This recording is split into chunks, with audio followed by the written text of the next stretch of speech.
Hi folks, today we're going to talk a little bit about my experience with G6PDD. As you know, it's a lifelong thing, and maybe some of the things that has happened to me in my life will help you or help somebody that you know. But first, let me encourage everybody to subscribe to my channel and to like and share my video with others. We're trying very hard to make people aware of G6PDD. And the more we can get it out there, we're trying very hard to make people aware of G6PDD. And the more we can get it out there, the more people that watch our videos and stuff, the more people will understand and know what G6PDD is, and maybe we can help them. So let's get started. Well, as you know, G6PDD is a lifelong thing. You're born with it. And I was born with it, of course.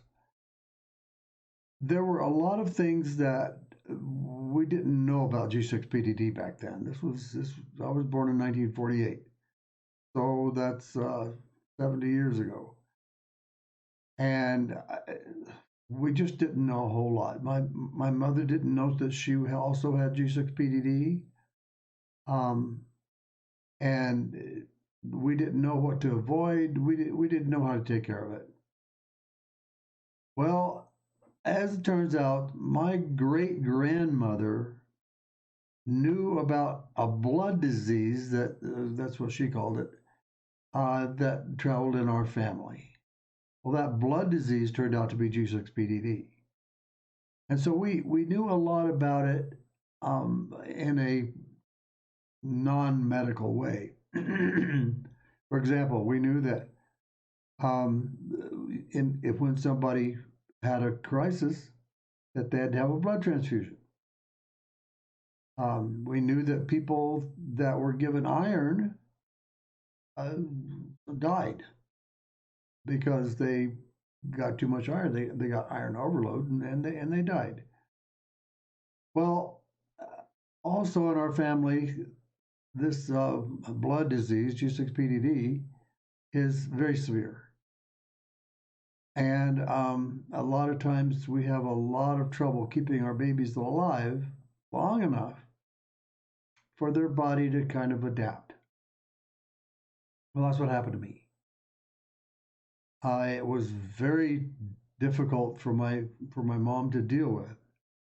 Unfortunately, she had just lost a baby a year and a half before I was born, and so she was kind of on guard about that and nervous about it. And so it was very difficult for my mom and my dad too when I was first born. I had kernicterus. Kernicterus is a high bilirubin count.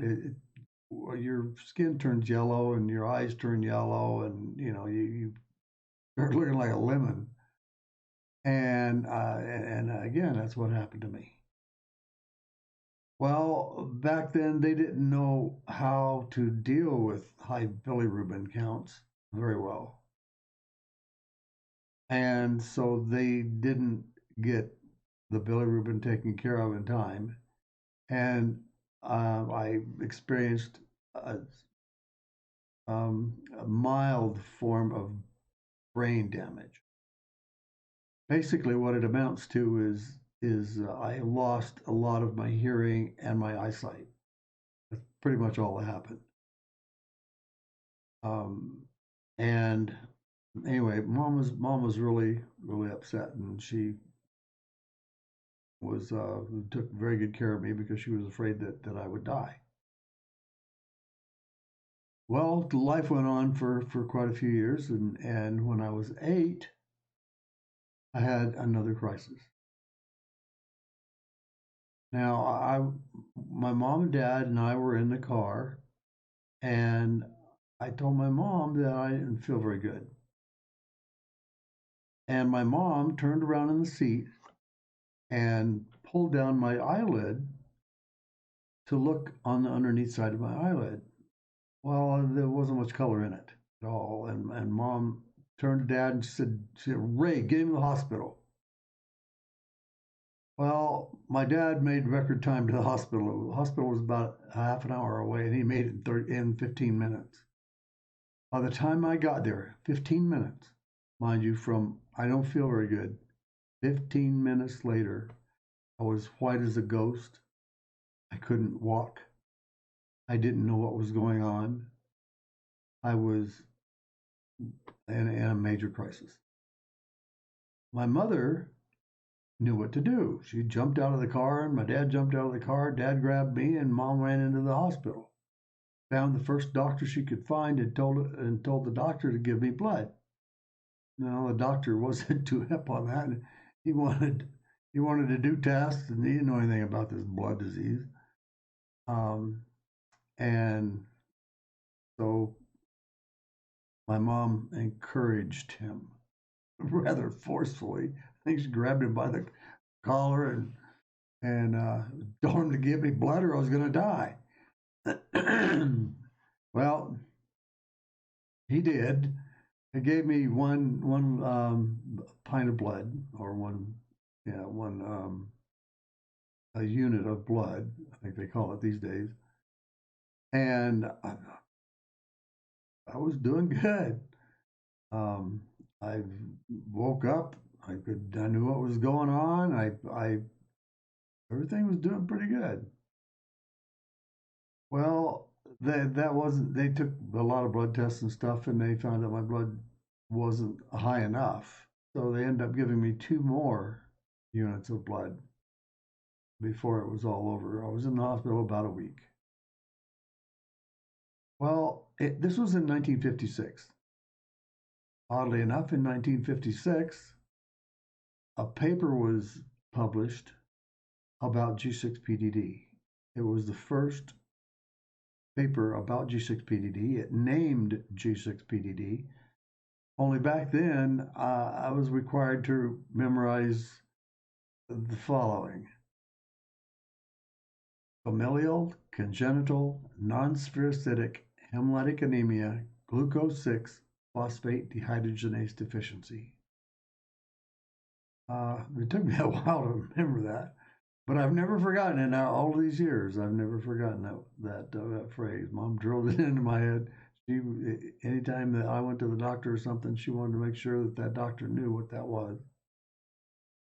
Well, my family's from Illinois, and Butler, the man who kind of made G6PDD famous, um, lived in Chicago. And I believe that my family was involved with him in the research. I don't know to what extent, and I don't know exactly what they did. I was too young to really understand.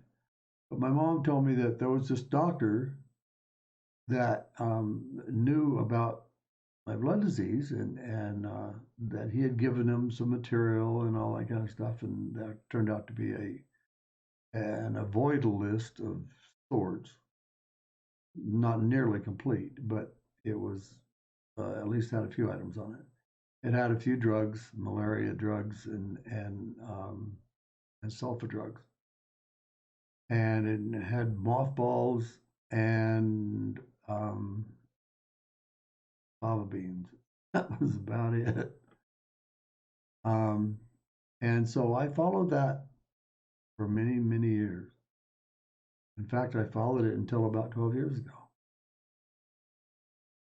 Well, when I was 13, I had another hemolytic crisis. This time it took 2 units of blood, and it wasn't nearly as dramatic because they knew more about what was going on. At least they had a paper saying what it was. Back then, Mom just said he's got a blood disease. Blood disease. And so they knew a little bit more about it, and it went a little better. Then I didn't even know I had G6PDD for a long time. We're talking about decades here. I got along okay. I did what I wanted to do. There was things I couldn't do. Sports I couldn't do very well. Just didn't have the stamina. Um, when you have low blood, you don't have the stamina, to do sports and stuff. But I managed okay. Um, I was never unable to do a job, and I did some pretty hard jobs. But my skin was always yellow. From the day I was born, my skin was yellow, and it just wouldn't go away. Well, when I turned 35-ish, I started having problems with my feet. Oh, anyway, my feet started getting numb, and I really didn't understand it. And I went to I don't know how many doctors. See, I went to more doctors, and nobody could find out what was wrong. I even went to the Mayo Clinic and spent a whole 3 days in the Mayo Clinic with them doing nothing but one test after another. And they didn't tell me what was wrong. Kept asking them, would it have anything to do with G6PDD? No. Nothing to do with that. So, I didn't have any choice, but I believed them in sorts. But as time went by and they couldn't give me an answer, I started wondering. Finally, after going to the Mayo Clinic, and they gave me, I think it was 2 pages of single-spaced lists of what they had done and what the results were. And the doctor turned to me after he went over all that stuff, and he said, we have no idea what's causing it. Said, the good news is that it's not life-threatening. The bad news is that it's going to progress, probably up to your knees, and in your hands it'll just above the wrist. That you'll be in pain for the rest of your life. Oh, that's hard to take. And I didn't take it very well. And I thought about that for a while. Those tests cost me $10,000 for them to say, oh. And I just couldn't accept that. Couldn't accept it at all. So I started doing research on my own. And over the years, I learned a whole bunch about G6PDD. But it still didn't answer my question. Finally, maybe about 12 years ago, I met some people in a forum, a G6PDD forum, that were not eating legumes, and they said that helps. So I said, well, okay, I'll try anything at once. And so I started avoiding legumes. Helped. Back then, by this time in my life, I couldn't make a fist more than that. Couldn't hang on to a lead rope, and I had horses, and I couldn't take care of my horses anymore. I had to get rid of them. Now I can make a full fist. Not then. And I could barely walk. I was scared to death I was going to be in a wheelchair. I wasn't doing well, folks. I was in real bad shape. So I started making a list of legumes. Nobody had a list of legumes. I just said avoid legumes. So I started making a list of legumes, and I created a website, and I did a lot of things trying to get people all over the world together and try to figure out what the deal was with G6PDD. And it progressed and progressed and progressed until I am where I am. People have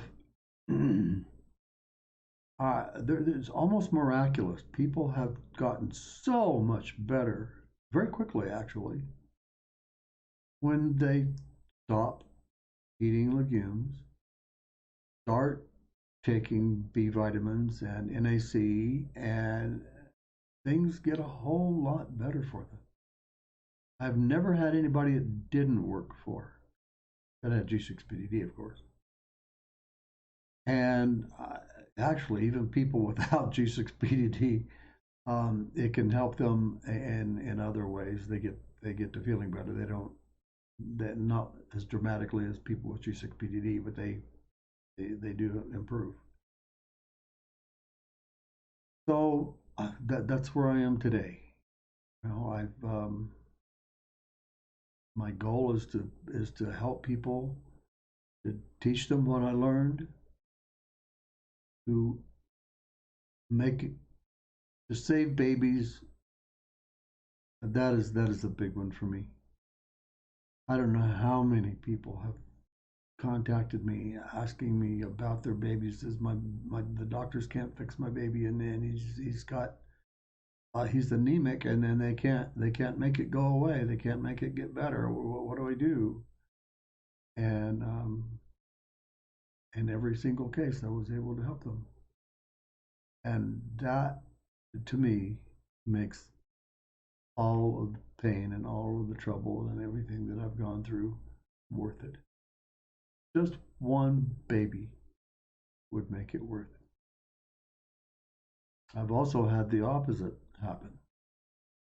People have called me and tell me, and it was too late, tell me that they had problems with their baby, they didn't get a hold of me in time, and baby had got connectorous like I did, only sometimes it's a lot worse. I have two cousins that are in mental institutions because they didn't know, and they didn't know how to fix it. So when you're first born, it's a very, very important part, very, very important time in your life. And if you learn how to deal with it, how to keep it from happening, that's the only thing you can do. Keep a reaction from happening, and you do that by avoiding things that cause reaction. People ask me, well, you know, why do I have to avoid beans? Well, you have to avoid beans because beans cause anemia, cause hemolytic anemia. And over a long period of time, even when you don't know anything's going on, damage is happening. And by the time you get into your middle age, sometimes, depending on the situation, it can lead to some very serious health issues. So I'm just trying to help people avoid that in their life. I don't want people to have to go through what I had to go through. It was miserable. I'm a lot better now, but there's some things that I will probably never get over. And that's if you let things go long enough, you don't know what to do. That's what happened. So that's my story. That's how I got into this. That's why I stay with it. That's why I built the website. That's why I wrote the books. It's why I am where I am. Thank you very much for watching my video. I appreciate that. And please subscribe to my channel, like and share my video with others so that we can help more and more people. There are about 700 million people, folks, that's just a huge number of people that have G6PDD. And most of them don't even know it. So help us, subscribe, like and share, and let's get the word out to people. We're going to end the video with a few of the recipes that are on my website for members. I've put them up there. There's a little over 300, I think. I put them there to help people who are just learning about legumes and about the things to avoid. And a lot of times they ask me, well, what can I eat? Well, they created all these recipes that are all G6PDD safe to help people learn and get better. So thanks again for watching my video, and we'll see you next time.